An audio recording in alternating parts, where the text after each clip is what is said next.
All right, folks are beginning to load in. We'll give a few moments for everyone to find their seat, turn off their cell phone, get their background set if they would like to do that. I want to welcome all of you at home or in the office or stuck in traffic, wherever you are, to another edition of SIBA's Reader Meet Writer. I'm your host. My name is Wiley Cash. I am the 2019 recipient of the Pat Conroy Legacy Prize, and I am also the writer in residence at the University of North Carolina, Asheville. And before we begin, I want to tell you a little bit about SIBA, which stands for the Southern Independent Booksellers Alliance. SIBA is an organization that represents just under 700 independently owned bookstores throughout the Southeast. And perhaps one of those bookstores is the reason that you are here with us tonight to hear about this very interesting and very timely book. So if that is the case and you are interested in purchasing tonight's book or any other books, please consider purchasing and supporting your local independently owned bookstore. Dr. Stewart is joining us from Atlanta. There are so many amazing independently owned bookstores there in Atlanta. I am here in North Carolina, and we have no shortage of independently owned bookstores here in this state. So please support your local independent store. It matters now more than ever. So I want to bring your attention to an event we have coming up a week from tonight, Thursday, October 15th at 7 p.m. We'll be hosting Andrew Reiner to discuss his new book, Better Boys, Better Men, which is a nonfiction study devoted to discussions around masculinity, manhood, boyhood, and how to raise up better boys to become, hopefully, better men. And Lord knows we need that right about now. And I imagine that Dr. Stewart may have something to say about that tonight during tonight's presentation across the board. If you have a question about something you heard tonight, question for Dr. Stewart about something she reads or something she discusses, or maybe just an idea you have, go down to the Q&A button at the bottom of your screen here and just type in your question, and we'll do our best to make sure that she is asked that question by the end of the broadcast. When you do that, make sure to type your name and the name of your home bookstore, because we would like to say your name on air, and we would like to say the name of your home bookstore. That's very, very important to us. So again, we'll save questions until the end, but load them in as they come to mind, so that they don't slip your mind by the end. So I want to take a moment to introduce tonight's guest. Dr. Dianne M. Stewart is an associate professor of religion and African American studies at Emory University, specializing in African heritage religious cultures in the Caribbean and the Americas. She earned a Master's of Divinity from Harvard Divinity School and her PhD in systematic theology from Union Theological Seminary. Dr. Stewart's research and teaching interests cover a wide range of topics under the umbrella of Africana religions, with attention to religious thought and practices of African-descended people in the Anglophone Caribbean and the United States. Inspired by her pedagogical investment in Black love studies and her widely celebrated courses, The Power of Black Self-Love, co-taught with Dr. Donna Trocca, and Black Love, Dr. Stewart spent 3 years researching and writing tonight's featured book, Black Women, Black Love, America's War on African-American Marriage. Dr. Stewart, thank you so much for joining us from Atlanta. It's a pleasure to have you here. Thank you so much, Wiley. It's a pleasure to be here, and thank you for that kind introduction. I'd also like to thank SIBA for inviting me to participate in this series, and all of the Southern Independent bookstores that have collaborated to make an event like this possible. I'm also grateful for the audience members who have come today to hear me talk about my book. So I'm very excited to share my work with a SIBA audience, because my book was released this week. And so what I'd like to do is talk a little bit about what led me to write this project, and then read from 2 different sections of the book, and then hopefully have questions and responses. So my journey to Black Women, Black Love is a journey of more than 15 years. Back in 2003, I decided I wanted to teach a course on love, and I called it simply Black Love. Now, when I decided to include a section on Black love and romance, and I was particularly focusing on heterosexual love and marriage, I began to do research. And as I came across material, I was absolutely floored by what the data were telling me.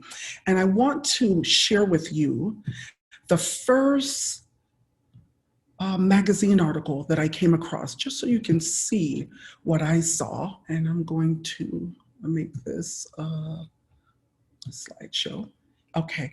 Oh, well, I didn't mean for you to see that. Here you are.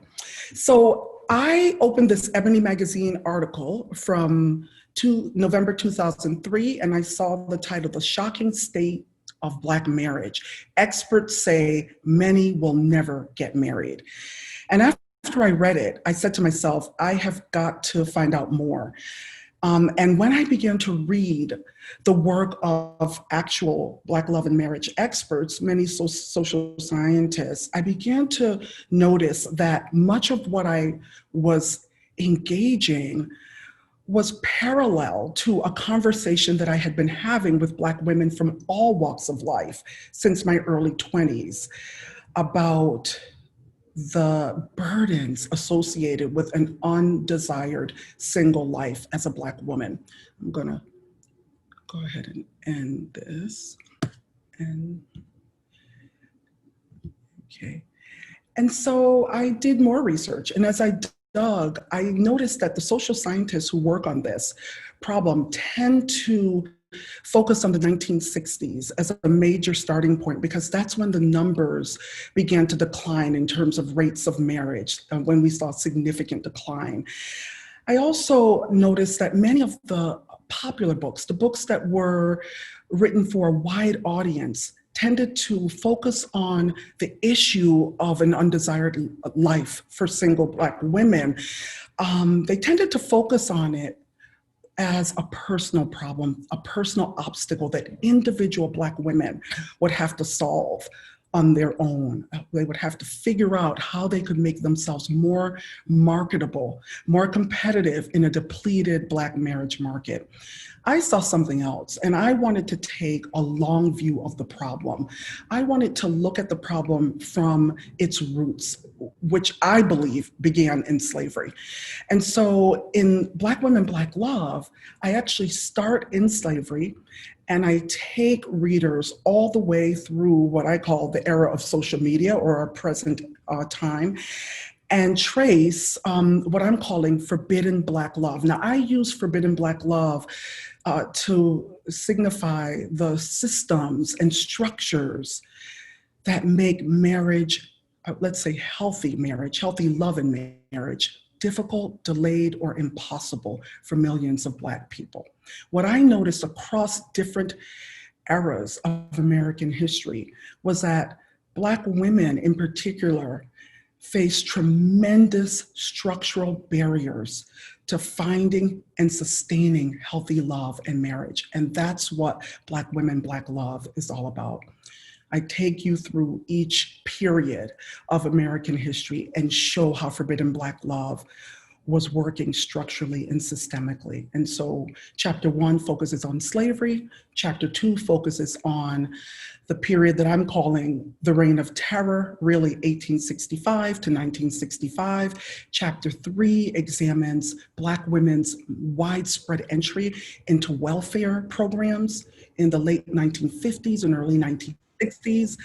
Chapter 4 looks at mass incarceration, and chapter 5 looks at what's happening today, the kinds of issues and pressures Black women and Black communities are facing today around love and marriage. And it also suggests some actual action plans, some things that we can do to address this crisis systemically, structurally. So let me read from chapter 1. I want to share with you how I'm situating forbidden Black love and slavery. And so this is from the chapter, Jumping the Broom, Racial Slavery and America's Roots of Forbidden Black Love. Never marry again in slavery. A peculiar piece of advice, poetic in its brevity and clarity. No other arrangement of 5 common words could better reveal the contradictions confining enslaved Black women's options for sustained romantic love and marriage during their years of bondage in this country. When 24-year-old Margaret Peggy Garner uttered these words to her husband Robert on her deathbed, she certainly was not the first among Black women in America to change her mind about the benefits of marriage while legally enslaved. The singular message gleaned from the initial 250-year period of Black involuntary presence in this country is that slavery constituted the first battlefield in America's war on African-American marriage, making marriage unstable and unworkable for millions of African descendants. This fact must be tempered, however, by testaments of bondpersons' inscrutable capacity to make a way out of no way. In the thick of their daily battle for love, not all vanquished by slavery succumbed to the forces bent on destroying their bonds of affection. Undeniably, a good number accommodated the spoken and unspoken rules of forbidden Black love. But some fled north to pursue Black love. Some chose enslavement over manumission to preserve Black love. Others sacrificed their lives for Black love. And some, like Margaret Garner, killed in the name of Black love. Margaret initially began her northward quest not to kill, but to pursue unfettered Black love, self-love, love of her husband, Robert Simon Jr., of her family, and of course, of freedom. On January 27, 1856, after fleeing bondage in northern Kentucky, the Garners, their 4 children, Robert's parents, Simon Sr. and Mary, and 9 friends from neighboring farms traversed a frozen Ohio River and separated into smaller units. The 3 generations of the Garner family remained together and sought refuge at the home of Margaret's uncle, Joe Kite. Within hours, their hopes of securing freedom farther north were thwarted, as slave catchers and US Marshals hunted them down and surrounded the house with reinforcements. Robert, however, not only had left Kentucky with his master's horses, but also had taken his gun and used it in the showdown with authorities. Defending his family's liberty, Robert discharged his weapon and wounded 1 or more of his opponents, while his pregnant wife killed their 2-year-old daughter and injured their other children as she attempted to kill them and herself. At this critical crossroads, Margaret was forced to choose between surrendering her children to a world of unending horrors or fleeing from it eternally. Margaret achieved a sense of victory in sparing at least one of her children from returning to slavery's stranglehold. Margaret's Black maternal actions can only be understood through the prism of slave life. One contemporary newspaper reported that Margaret and the others complained of cruel treatment on the part of their master and alleged that as the cause of their attempted escape. Margaret certainly had revealing scars to this effect. "White man struck me" was all she said in response to inquiries about what had to have been flesh wounds that left such glaring imprints on her left cheek and temple. Convincing evidence, if not outright proof, also suggests that Margaret endured repeated sexual violation at the hands of her master, Archibald Gaines, or another white man. And her 2 fair-skinned children were believed to be sired by Gaines, the man with the most access to Margaret, even more than her husband, who lived about a mile away from Gaines's Maplewood farm. Although identified as chestnut brown, Margaret, and a Negro, Robert, their children, Mary and Scylla, were described as near white in complexion. That Gaines insisted to deputies dispatched to recover his human property that no harm whatsoever should be done the little children, that's a quote, conveys an emotional investment in their well-being atypical of a slaveholder with no blood ties to the fugitive children he owned. While we may never know for certain whether Gaines sexually assaulted Margaret, we do know that with seconds to act decisively and successfully, Margaret zeroed in on slaughtering her girl child first. Cutting her throat 5 inches long and 3 inches deep from ear to ear, Margaret ensured that 2-year-old Mary would not return to the physical, sexual, and reproductive violation awaiting her at the Maplewood farm. Margaret had apparently attempted to kill all 4 of her children on that dreadful day of reckoning. After the family was apprehended, her sons Tommy and Sammy, ages 6 and 4 respectively, were found with knife wounds across their backs and shoulders. And her infant daughter Scylla had sustained a blow to the head from a shovel. However, something telling remains with Margaret's infanticidal wishes and filicidal act concerning her 2 girl children. A local minister, Reverend P.C. Bassett from Cincinnati's Fairmont Theological Seminary, interviewed Margaret after Mary's death, during which she denied any mention that she was temporarily sane.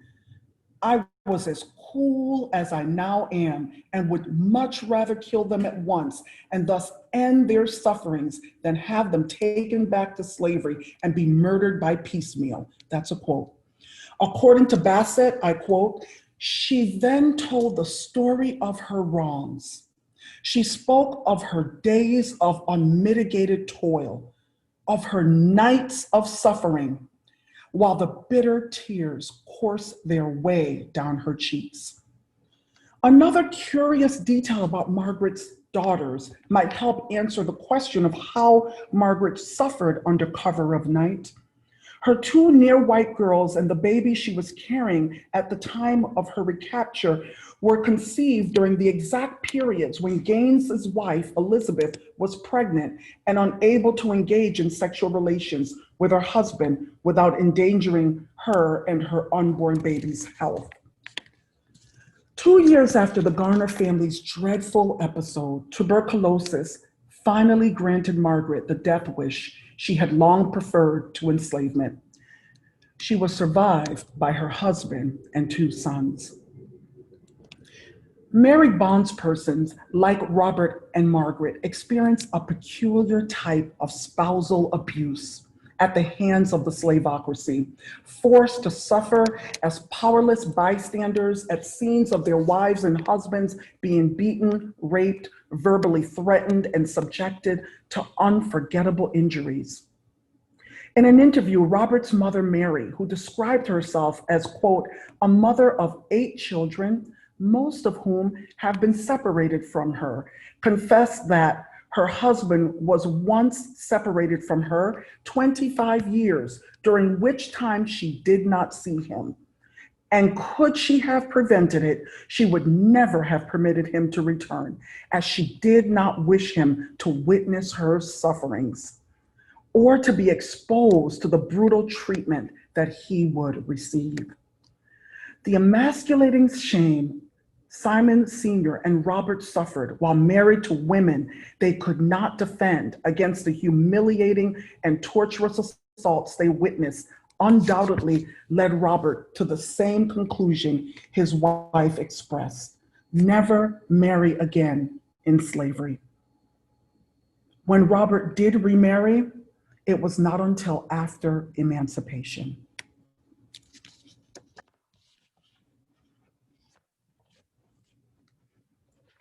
Okay, I'd like to turn now to the contemporary moment, and I want to read from chapter 4. Although this chapter is on mass incarceration, at this section of the book, I'm concluding, and I wanted to make some connections, draw some connections to the previous chapter on welfare, to look at how welfare policies and practices are impacting poor Black women and men today. And this is from an original interview that I conducted. Scholars have shown that child support enforcement disproportionately impacts young African American men and has a contributing negative impact on their participation in the workforce. Zion, a Black male high school graduate in his early 30s with 2 children, has struggled to sustain himself and his children due to the wage reduction he faces every month. The state of New York garnishes his wages, collecting $800 per month to pay current and overdue child support. Zion has reached his limit when it comes to navigating the family court system, a place he says, quote, is not made to be there for the male, end of quote. He respects his youngest daughter's mother and calls her, quote, an excellent mom. But he feels tremendously burdened by a situation that traps him in a vicious cycle he is at pains to escape. I don't want to tarnish the mother of my child, Zion explains, because she is very respectable and works very hard to take care of my child. So I don't want to discredit her in any way. But because she was susceptible to getting on welfare when I had my daughter, she didn't want me to put my name on my daughter's birth certificate. She felt like if she ever did move to a place of needing assistance, she would have a better chance of receiving help from the government. I insisted though. I told her, no, I want my name on my daughter's birth certificate because my older daughter's mother did the same thing and my name was omitted from her birth certificate. I wasn't gonna go through that again. Once I put my name there though, when they're checking the record for the father, he's referring to TANF or welfare personnel, the name on that certificate, whoever's name is there, they're gonna pay. They're gonna ask, is the father in your life? And how much money does he provide? They want to know how much he provides so that they can cut you even shorter on the money that you're getting. That's why it feels like it's such a big scam, because they want to know everything I'm doing to help out so that they can shorten how much they help out. Zion had always been an engaged father when it came to providing emotional and financial support for both of his daughters. So he actually experienced a rude awakening when he started getting letters in the mail. They were telling me my passport is not nothing, I can't get a passport, and my passport is not valid because I owe over a certain amount of money. If you owe a certain amount of money, your driver's license is suspended. If you get pulled over in your car on a suspended license and you have unpaid child support, you're going to jail.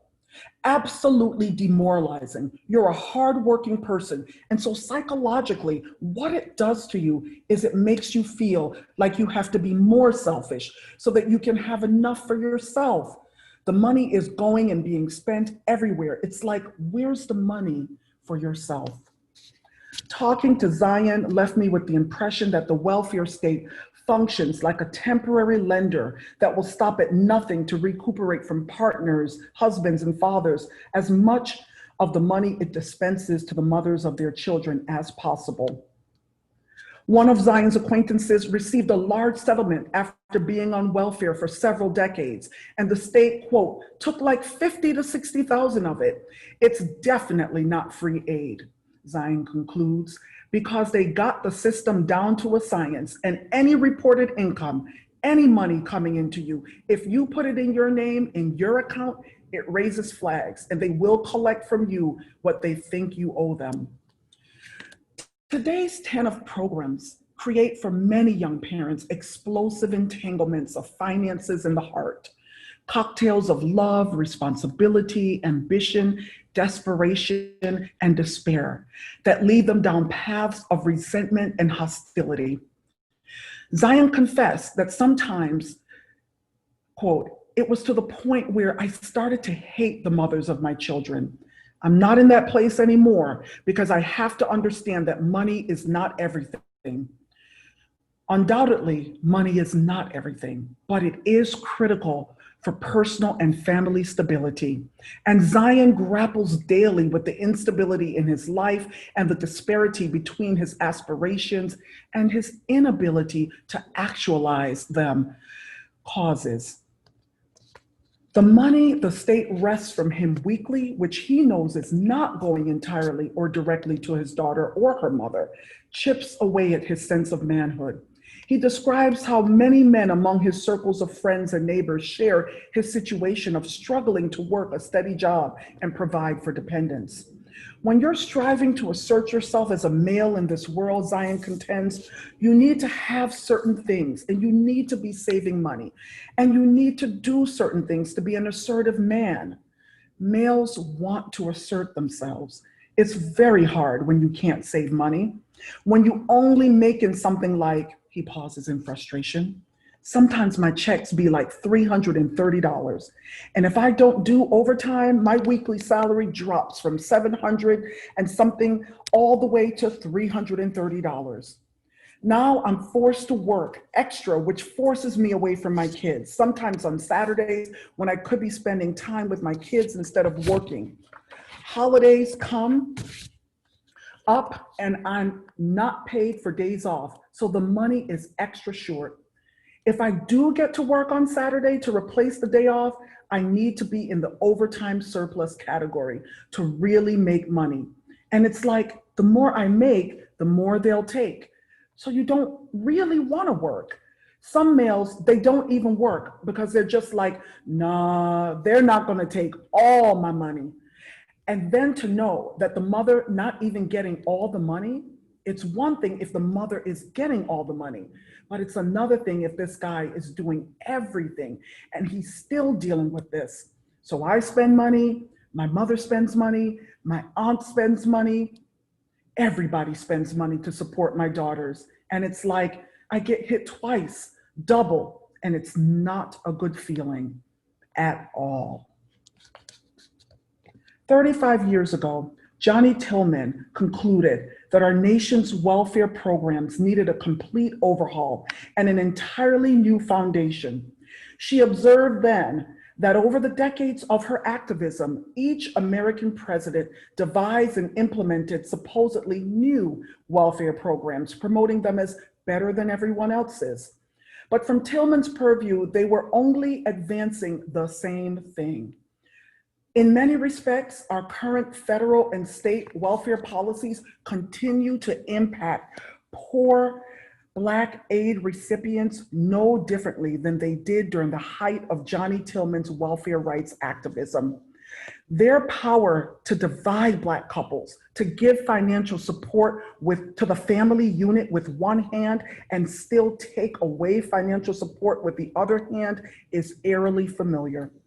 Tillman's insight and wisdom are needed now more than ever because an effective and supportive welfare program demands loftier ideas, ethical commitments, and goals to address disparities and inequality centuries into the making, especially when it comes to Black men's alienation from stable employment opportunities. If the government genuinely wants to reduce the number of Black children living in poverty, it will have to design welfare training and employment programs that financially assist poor Black men, acknowledging that most have been denied patriarchal opportunities to provide adequately for their families under the laws and customs of both the old Jim Crow and the new Jim Crow.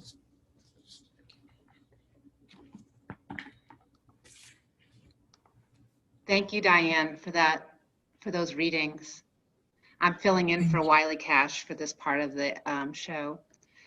So when you read those narratives, it reminded me of Toni Morrison's Beloved and the terrible choices that people had to make. And then kind of the contemporary reminded me of Tayari Jones and American Marriage. And I can imagine that when you were doing the research for your book, that it was very difficult to read these stories that were enraging, and for the people in the past, people who are long gone and that you couldn't help. So were there times that you needed to take a break from the research, or did it inspire you to press on with your mission? Both, and really, it was tough. I remember, especially as I was working through chapter 2, because I do look at lynchings in chapter 2. from the perspective of the Black family, of Black wives and husbands and families. And it was very harrowing. Some of the material I knew about already. Some of it I was revisiting, some of it was newer material, but it was very, very disheartening, heartbreaking to realize how many centuries of terror and trauma African Americans have sustained in this country. And so emotionally, it was overwhelming. But I felt that I had to press on and write the book because I didn't see any other treatment of the subject that looked at it historically and structurally and provided the narratives and the material for people to think about in a different way. So it was emotionally overwhelming at times and very, very difficult to read and reread and correct because the details are just so gruesome. You mentioned that your inspiration for writing the book came from your personal and professional experience, but also from your love of your maternal great-grandparents who loved each other very deeply. And I wondered if you could share a little bit of their story. Yes, well, I didn't know them. Obviously, my great-grandfather died in his 30s, and my great-grandmother died the year I was born, but months before I was born. But I have a very, very strong maternal lineage. We're a very matricentric family. And so a lot of my maternal family narratives have been passed down to us. And my great-grandparents, I'm originally from Jamaica, and my great-grandparents lived in the countryside in the parish of St. Anne, the same place where Marcus Garvey was from, where Bob Marley was from. And they were living at a time when the community, I think, still had very strong African spiritual beliefs, even as Christianity might have been the official religion that people profess. So one of the stories that my aunt used to tell me about was how, and then one of my cousins recently brought it up, was how after my grandfather died, my grandmother, if anything happened, if she won the lottery, if she stubbed her toe, she would always call out for my grandfather. Whereas most people would say, "Oh God," or "Oh Jesus." She would say, "Oh Nati." His name was Nathaniel Brown, but they called him Nati. She would say, "Oh Nati."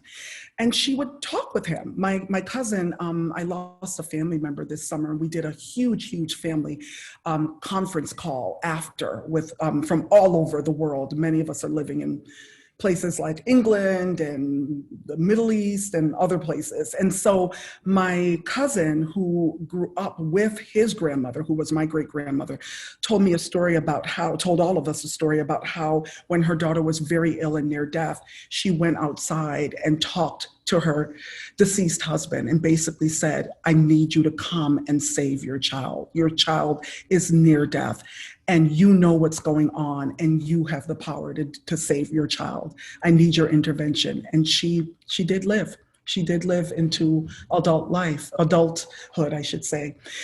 So they were a very loving couple, from what I understand, and she had remarried, and she remarried someone who was abusive, and she got out of that marriage because she had the standard of all standards. She wouldn't take it. And she said, "No, if this is not going to be as good as what I had, there's no way." So that's a narrative that I cherish and hold on to. Well, thank you for sharing that. My next question kind of folds into a question from Jane of Copperfish Books in Punta Gorda, Florida, about whether when Black men and women have relations with white women and men, if that undermines Black love. And the question that combines with that is, you mentioned in your book about Kamala Harris and Serena Williams and the reception by Black social media when Black women marry white men. And you said you seek to contribute to the conversation from a different vantage point.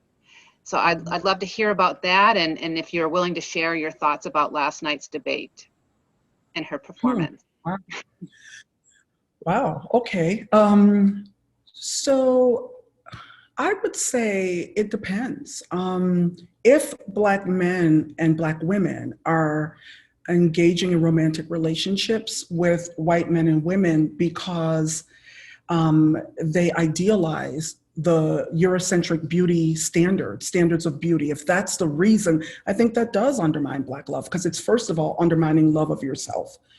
And unfortunately, that sometimes is a reason that Black people seek out partners. Now, in the book, I talk about how this, I call it colorism and phenotypic stratification, how this problem of CPS is rooted in the sexual and reproductive violation of Black women during slavery, right? Black people just didn't start hating their skin color one day.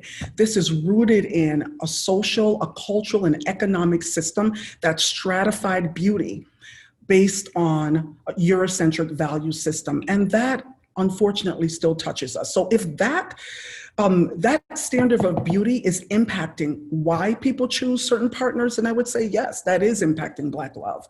But one of the things that is very interesting is that Black men marry outside of the race twice as much as Black women. And in middle and upper class circles, they marry 3 times as much outside of the race as Black women. And when we look at the huge OkCupid study, what's fascinating about that is that Black women were constituted the only group that preferred only Black men for dating partners. All other women, whites, Asians, Latinas, preferred their racial ethnic group and white men. So that was fascinating. And so we know in terms of the numbers that Black women don't have as many options for marrying Black men as Black men have for marrying Black women. So certainly some Black women are going to marry men outside of the race, and people meet people and people fall in love and things happen. So that's going to happen too. That's not so much the problem as much as solving the issue of the depletion of Black communities, of important social, cultural, economic resources, which then lead to the depletion of Black men from those communities. That's the way I think we must solve the problem. Other than that, we're just putting Band-Aids on the issue. So yeah, I wouldn't say that that's a problem unless the person is choosing to be with a white person for reasons that have something to do with what I might call self-hatred or self-abnegation or colorism and phenotypic stratification. So in terms of the debate, I thought Kamala Harris eviscerated him. I thought she was fabulous. I thought she was absolutely incredible. And one of the things that I paid attention to, and I heard some commentators talking about this, but it was really interesting. She was so poised, but yet assertive. She walked that fine line. She balanced the different kinds of expectations and biases that would have been surrounding her at every moment. And she balanced that and made her audience have to listen to her intelligence, have to listen to her knowledge, and not fall on stereotypes that they might readily fall on to evaluate what was going on. She said when he was not respecting the rules, she said, "I am speaking, Mr. Vice President. I am speaking, Mr. Vice President," a simple courtesy that she was asking for. So I thought she was wonderful. I thought she was absolutely incredible, believable, compelling, and electable. Thank you. Another viewer asks, as a PhD in systemic theology, what do you recommend we do specifically in order to convince colleges and universities to help redress the derivative trauma you're addressing or alluding to? Oh, wow. Well, first of all, I think, and this is a moment that's really calling, I think, for colleges and universities to reevaluate its own priorities and values and its curricula. So when we look at it, I think colleges and universities need to ask the question, do we really value diversity and inclusion? And not just diversity and inclusion, because sometimes those terms can mask what actually needs to happen in addressing anti-Black racism. So do we really value diversity and inclusion? And where does our commitment to ending anti-Black racism fall within our so-called values of diversity and inclusion? So in doing so, they will have to take a look at who is making decisions in the university or in the college. How many Black women do we have in higher administration? What is the composition of our faculty? How many among our faculty belong to the full professor rank? How many are Black women, for example, right? Those are the questions. And what kinds of initiatives, what kinds of incentives can we initiate to really make our campus an inclusive and a diverse campus? Because what happens in many campuses, there are not enough Black people there to not burden the few Black scholars that are there. So we need companions, we need more support, more scholars, and a lot of times they would need to invest in cluster hires to make sure that they can not just recruit more faculty, a diverse faculty, but they can also retain that faculty. And then there's the issue of the curriculum. I mean, I have had experiences over the years, I wouldn't say many of the students who take my courses, they self-select. So they're already there. They're interested in this, but I have had experiences where I have had students do a total 180 in their political views and their understanding of racism in American history and their understanding of the systemic, how they play a role in systemic and structural injustice. And so I think committing to, which my university my college, Emory College just has, committing to a serious diversity requirement that really has teeth, and I would even go as far as to say anti-Black racism diversity requirement that has teeth behind it, that's something that will also help to change the landscape, right? Having students take classes that will educate them about the historical experiences of African Americans and other Americans who have been oppressed and who have faced tremendous injustice over the centuries. Those are just some things I would say. Mm-hmm. In reading your book, you mentioned, I had not heard about baby bonds, the concept of baby bonds that Cory Booker also supports too, that idea of seed money for children that's given in greater proportion to poor children, as opposed to, on a sliding scale. And I wondered if you could talk about that, and maybe any other, because there's another question here about other changes that could be done economically to help create more equity. Right. Well, the thing that I find so compelling about baby bonds, that's what I say in the book, that there are three things we really need to tackle if we're going to turn the corner on this crisis. And the first and most important is overcoming what I call inherited poverty and wealthlessness in African American communities. And the thing that I find so compelling about baby bonds is that it's tackling wealthlessness. It's not tackling income disparity, but wealthlessness. And so every baby, what's very interesting about it, which I wonder if eventually the author, Derek Hamilton, the person who created baby bonds, the economist, Dr. Derek Hamilton, I wonder if he will be able to gather support for this across many different political camps, because every child would get baby bonds. Every baby born in America would have that seed money. But based on the family's wealth, the amount of seed money would be decided based on the amount of wealth of that family. So some children might get $1,000 because they are from wealthy families when they're born, whereas others might get $30,000. Now, I'm not an economist, but I know that Professor Hamilton recommends revising the tax code to cover baby bonds, that is absolutely possible to do that. So I was very attracted to it because of the tackling of wealth. We know that in 2017, two family white households had $161,000 of wealth.